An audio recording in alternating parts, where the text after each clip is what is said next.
Joining us now, two-time Super Bowl champion, 2017 and again in 2024, Howie Roseman of the Philadelphia Eagles. How long have you had that job now? Since 2010. Damn. Well, but I had a year, sabbatical. You mean the Chip Kelly year? The Chip Kelly year, yes. Isn't it amazing how that all worked out? I credit Jeffrey Lurie for understanding the right way. I don't want to say anything about Chip Kelly, but he understood what needed to change. He understood what needed to unchange, and he got 2 Super Bowl wins because of it. Yeah, 3 Super Bowl appearances, but we got to get back, and that starts here. I will tell you, I feel like that 2015 year when I was out was an unbelievable year, unbelievable experience for me of really like learning, talking to people, and really a huge part of the last 10 years has been what happened during that 2015 season. So, but probably a story for a different day. Well, the post-mortem on 2025. What have you learned so far in looking back at the season as to what needs to change to get back to the Super Bowl and win a third one? Yeah, I think that when we look back at the 2025 season, disappointing, that we lost in the first round of the playoffs. Felt like there was more meat on that bone. Going back on that season and looking through it, you can make a lot of excuses, but the reality is we got a bunch of really good players, and I look really at the offensive side because defensively we played really good football, and offensively just putting those guys in the best possible situation to make plays. And hopefully with hiring Sean and having a system of play that we'll have on offense that we think really suits our players, and certainly the opportunity and free agency in the draft to add to our collection of talent on offense will give us a better outcome in 2026. And you mentioned a system that suits the players. How different is the system going to be from the one that they've had? And I know the system, or at least the coordinator, changes every year, some for reasons because they get promoted, some for reasons that just didn't work out. But how different is this system going to be from last year's? Yeah, I think that Sean will have a different spin on it than Kevin had and Kellen had, and we'll leave some of that here to the imagination a little bit. Don't need to give all the answers to the test, but certainly you see the people that Sean's played for, the people that he's learned from, the systems that they've had, the things he's taken from, the way he was able to articulate his vision for our offense and our offensive players, and it was exciting. It was exciting to hear and listen to, and now we go about putting it all together. Is the tush-push still going to be part of the offense? I think that's yet to be seen, but I think there's probably a good chance it will be. Why do you think they're not coming after your signature play this year? I can't really get into what other people think, Mike. I don't know. What do you think? I think that when you ask me what I think, that you have an idea of what you think. So why don't you tell me what you're thinking? Well, I think if you guys had won the Super Bowl again, they'd be coming after it again. True or false? I would accept that result. You'd be more than willing to find out if Let's that were do the it. case. Trade, deal. But don't you think it was part of that just petty, like, we want to take away the thing that they do that we can't do and we can't stop? Don't you think that was some of it? I think that I just saw John Schneider walk by me, and I was jealous that he's walking around with the championship swag, and I want to get that back. So I don't know that it serves me any purpose to go back on the tush push. How much did winning one make you want to win a second, and how much does winning a second make you want to win a third? Yeah, and I think also, the humbling loss to the Chiefs in 2022 and how much that hurt, and trying to get back and realizing how hard it was to get there, how well we played that season, and then coming back in 2024. And, you watch the playoffs and you feel like we could have done better, and there was maybe an opportunity for us to do better here this season, and so that really motivates you. And winning is so much fun, and winning at the highest levels, the most important thing. And so, I understand that 11 wins NFC East. Is that the worst season you could possibly have? Probably not, but. We have high expectations for our football team. I have high expectations for myself and the job that I can do, and so we all got to do a better job. Who are you trading A.J. Brown to? Excuse me? Who are you trading A.J. Brown to? Yeah. I think that when we talk about getting back to a Super Bowl and winning a championship, that's really a great credit to the amount of players we have who can play at an incredibly high level. And AJ is one of those guys. AJ is a great player. And I think that when we talked to Sean and talked to him about his system, his vision for AJ is a huge part of that. And, we got to get better. And you don't get better by just sacrificing great players. And so I think we look forward to improving and to adding on. This may be more of a question for Nick, but I'm going to ask you anyway, because as the season's unfolding and you've got the game in, game out, day in, day out, and you've got these different moments where AJ says something on social media and then has to talk about it at his locker, and there's just this background noise of tension. Like, do you try to end that in real time? Do you just accept that that's part of the gig? Let's just focus on football? Like, is it a distraction? I'm glad you brought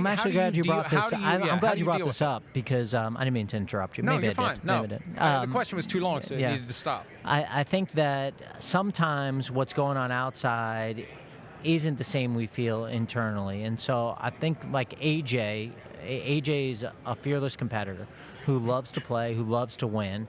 And when people ask him something, he just tells them what he views as what's going on. And, he's done that before in years that we've won championships, and or gone to the Super Bowl. And so everything for him comes in terms of trying for us to get better, trying to improve, seeing things that we could improve. So someone asks him the question, and he's honest, and all of us who have relationships with AJ in the building, and all of us do have relationships with AJ, see a guy who cares about his teammates. He's a captain. He's been a captain. He's not elected by me. He's not elected by Nick. He's elected by his teammates. And that speaks to the kind of leadership that he has and the work ethic that he has.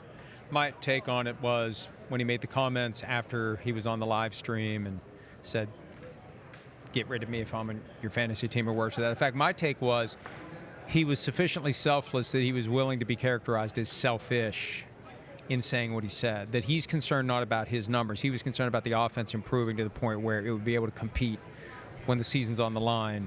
And it would be viewed as this guy just wants the ball and he doesn't care. My point is, I want this offense to get better. Mm-hmm. So I feel like what he was doing was coming from a good place. I agree.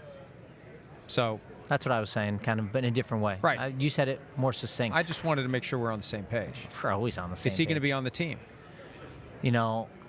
I said this is it off the 2 table? minutes ago. Is it like somebody calls up, you're going to hang up the phone? I would never do that about anything. I feel like part of our job as a general manager in the National Football League is to listen to what people are willing to do.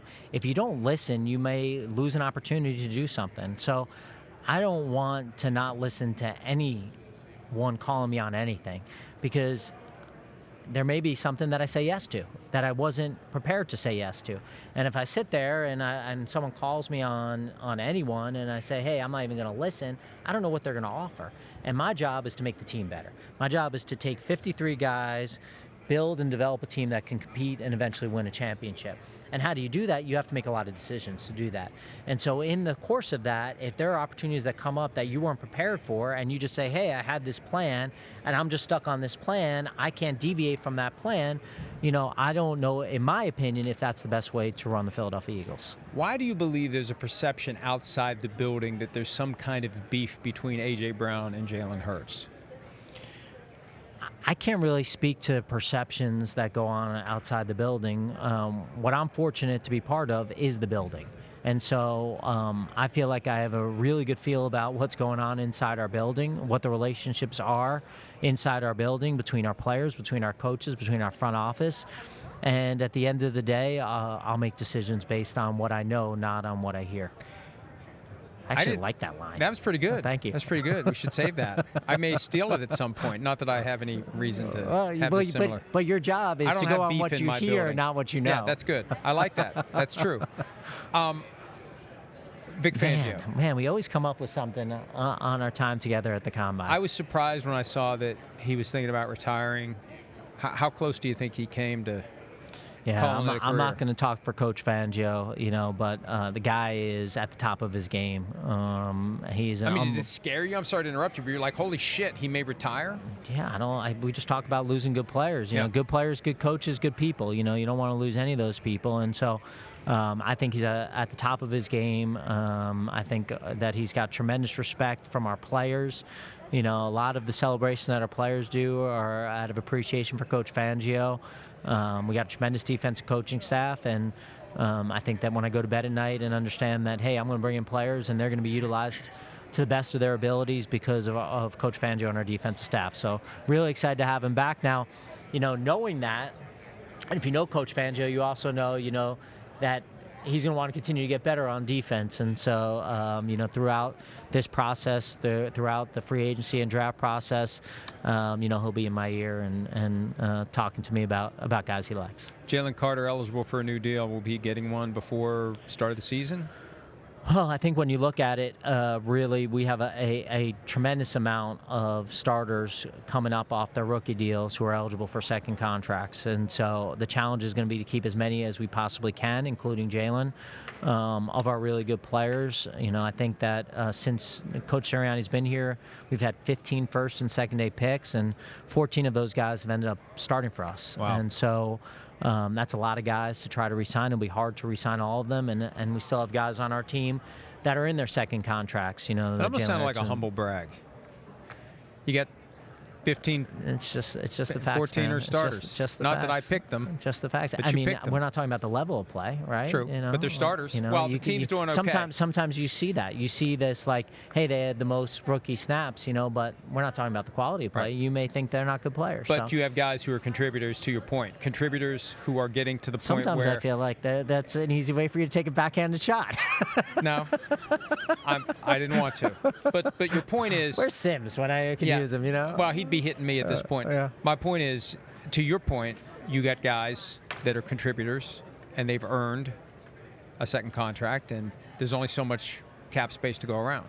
Yeah, and obviously, we've drafted a lot of players on defense since Coach Sirianni's been here, and we've signed a lot of our offensive players to second contracts, including AJ and Devontae and Jalen Hurts and Jordan Mailata, Saquon, just to name a few. And so we got to balance all that and put the best team together possible. And understand we may lose some players, and hopefully utilize our draft picks in a positive way. And for the guys that we lose, maybe get some comp picks and continue to add to that and continue to build kind of the foundation of our football team. You must have a friend at the Wall Street Journal, because they did this great piece about how he's a genius when it comes to voidable years and paying the money now, very cash few friends, over very cap. few friends, well, as you can somebody imagine. liked you there. Somebody liked you there. Is there a downside to overusing the cash over cap, the voidable years to manage? Like, can you do it too often and put yourself in a position where you have a player who, we can't really do anything. Our hands are tied because of what the cap hit would be if we moved on? Yeah, I think we're in a position where we understand that there is flexibility with all our players. And you see, we've lost a bunch of players over the last few years, a couple at a time here as they go, and new players come on. But really, the person who deserves the credit for doing any of the cash over cap is Jeffrey. Our owner, being able to want to spend to put the best team together, and we are working within the confines of a cap, and so even if you're spending cash over cap, you are going to pay the price on that at some point. And that's what we've done here. We haven't been able to be as aggressive in free agency because we've re-signed our own players. But, I think, Mike, when anyone signs up for a GM interview, and I haven't had one in a long time, but they're going to talk about drafting, developing, re-signing. And so we're at the stage now where we're going to have to re-sign some of our guys. We're excited about that. We think they're good players. We think we know them really well, but also may lose some that we really care about and have done a tremendous job for the Philadelphia Eagles. Last one before I let you go. If you could make one rule change, you're the commissioner for a day, and you have the power to make one rule change, what would it be?